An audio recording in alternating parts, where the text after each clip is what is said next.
This is Rocket Brain Surgeon, and we're looking at the T49.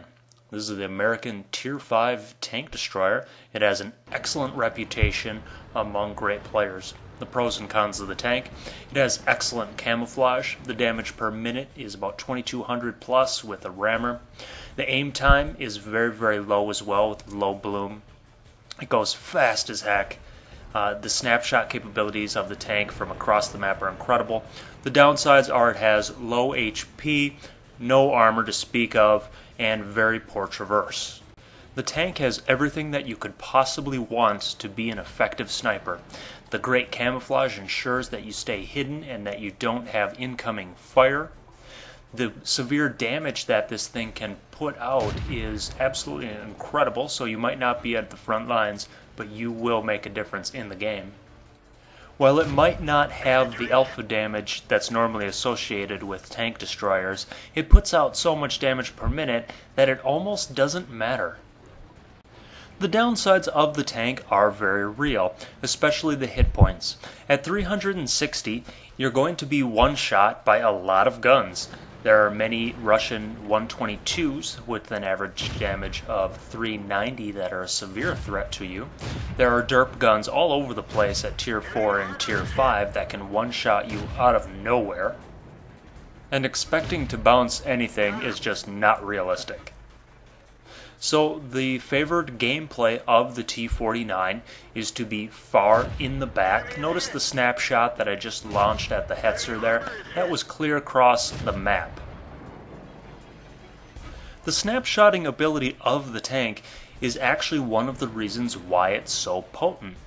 It allows its gun to be much more effective than might otherwise be the case. Most tanks have to traverse their gun over and then wait for the aim time to go down and then fire. The T49 can just swivel the turret, don't move the tracks, otherwise your bloom is going to be too much. But you swivel the turret, immediately launch one, and then keep firing. On city maps, where the T49 doesn't have the advantage of doing what I'm doing, as sniping from several hundred meters away, the snapshot comes in incredibly handy where you can peek out from behind cover for literally a split second, snap the shot, and then duck back into cover. And that snapshot ability allows you to still deal damage while maintaining very little exposure. Notice that I do have binoculars equipped on the tank. I generally prefer optics over binoculars for a lot of different reasons. However, it really fits with the T49 gameplay. Even though the tank is incredibly fast, you don't want to be zooming around. You're just going to overexpose yourself. You want to set up camp at some safe location and then unleash a rain of fire on your opponents.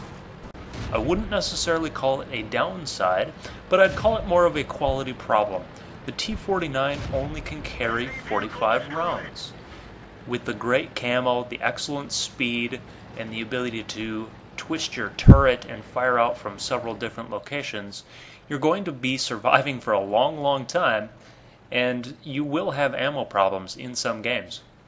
This guy catches me while I'm taking a drink of water, so I just decide, hey, I'm going to snapshot you from 350 meters. Take that. The downside of a low traverse simply doesn't come into play often enough.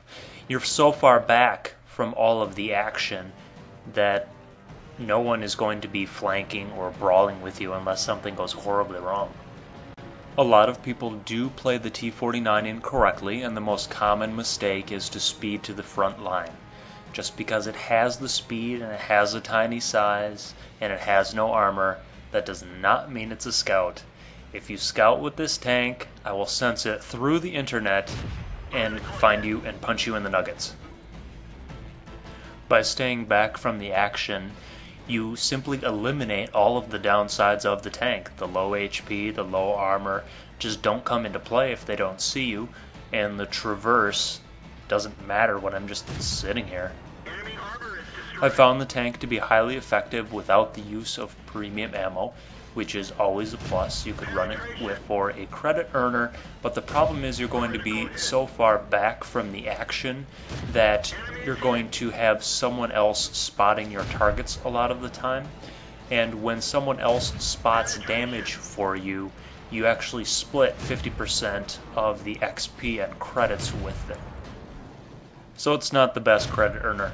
Here you can see me trying to shoot down the houses before I realize, wow, I only have 9 rounds left.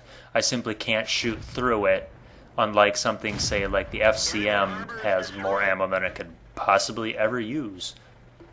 Snapshotting tanks from across the map is a lot of fun. This is a great tank. I recommend it to everyone. Please, for the love of God, don't scout with it.